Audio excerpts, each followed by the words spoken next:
जय हिंद राष्ट्रबंधुओं। डॉक्टर कमावत जयपुर राजस्थान से अपने देश की इस जाति प्रथा पर अपना आज चर्चा करते हैं। अपने पौराणिक काल से एक तरह से ऐसी वर्ण व्यवस्था स्थापित की गई थी जिससे समाज का हर तबका अपनी आजीविका भी कमाता था और अपनी रुचि के अनुसार अपना क्षेत्र चुन लेता था, अपना रोजगार चुन लेता था।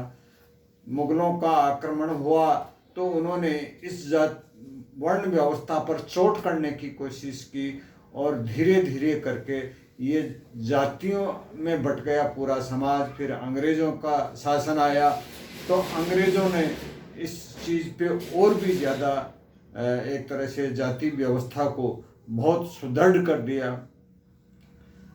जब देश आज़ाद हुआ तो पाकिस्तान में जब एक मुस्लिम संप्रदाय के लिए पाकिस्तान अलग देश की मांग की गई और देश को तोड़ दिया, उस समय भी एक जो जातीय व्यवस्था थी उसी के अनुसार मुस्लिम समुदाय के लोगों ने ये कह कर के अक्सर हमारे यहाँ दलितों की जो ज़रूरत है, जैसे जो मलमूत्र इनको सफाई के लिए हमें दलित ही चाहिए। और उस टाइम के जो जैसे गांधी जी थे या जो भी अपने आप को लीडर समझ रहे थे, उन लोगों ने ये नहीं कहा कि साहब ये दलित ही नहीं रहेगा, इसका भी विकास होना चाहिए, तो केवल सफाई व्यवस्था के लिए हम आपको ये दलित नहीं दे सकते। और उन्होंने उन जो मुस्लिम आका थे उनकी बात मानते हुए बेचारे जो उस टाइम के जो दलित संप्रदाय था उसको उनको एक तरह से गुलाम के रूप में उन लोगों को दे दिया, जिनके ऊपर आज तक अत्याचार होते आ रहे हैं। और आज वो एक तरह से जब जैसे तैसे करके वहाँ से पीछा छुड़ा करके भारत में आते हैं तो एक शरणार्थी का जीवन जी रहे हैं। उसके लिए आज की जो सरकार है उसने एक बहुत ही उनको यहाँ अपने देश में पुनर्स्थापित करने के लिए या देश की नागरिकता देने के लिए बहुत सराहनीय कदम उठाया है, जिससे कई लोगों को यहाँ की नागरिकता मिली है और उनका जीवन भारतीय मानवीय के साथ में जुड़ा है। अभी पिछले दिनों की बात करूं तो पिछले दिनों नगर पालिका में सफाई कर्मचारियों की एक जगह निकली थी, तो उसमें आम आदमी, ब्राह्मण, राजपूत या अन्य सभी जातियों के लोगों ने एक तरह से सफाई कर्मी के लिए आवेदन किया और सिलेक्शन भी हुआ। तो फिर जो जाति व्यवस्था को मजबूत करने वाली जो ताकतें थी उन्होंने जो हरिजन समाज था, जो सफाई कर्मचारी ज़्यादातर उसी समाज से आते थे, और उनको एक ही जिम्मेदारी दी गई थी कि तुम्हारा काम केवल सफाई करना है। उनको ऊपर उठने का आज तक कोई मौका ही नहीं दिया था। तो उनको एक तरह से भड़का करके साहब ये तो हमारे इस रोजगार को छीनने की योजना है, जबकि उनको गर्व करना चाहिए था कि आज आम आदमी हर जाति का अपने साथ जो सफाई का काम है वो करेगा और अपने जो बच्चे हैं उनको भी एक तरह से अलग सोच मिलेगी, तो वो अन्य जो काम हैं उनकी तरफ अपनी रुचि के अनुसार बढ़ेंगे तो अपने समाज का, हरिजन समाज का विकास होगा। ये जब उन लोगों को बताया गया और फिर वो स्ट्राइक एक तरह से ख़त्म हुई।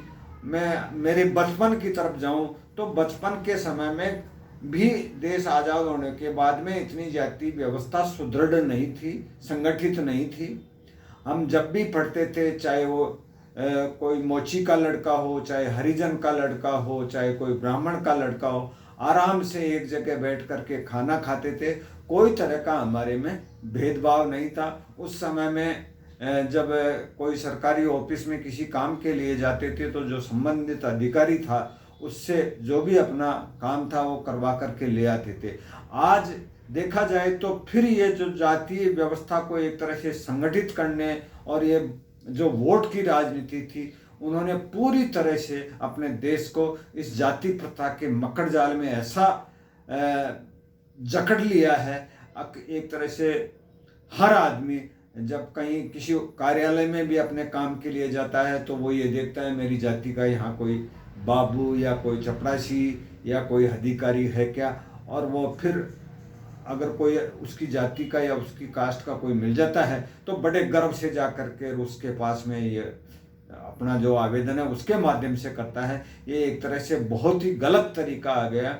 अब जब धीरे धीरे इस जातीय व्यवस्था को तोड़ना पड़ेगा। इसमें जब बात आती है आरक्षण की, तो आरक्षण हो सकता है इन लोगों के उत्थान के लिए एक ऐसी योजना चलाई थी और जिसमें इनका उत्थान होना चाहिए था, लेकिन इससे भी इनका समाधान नहीं हो पाया।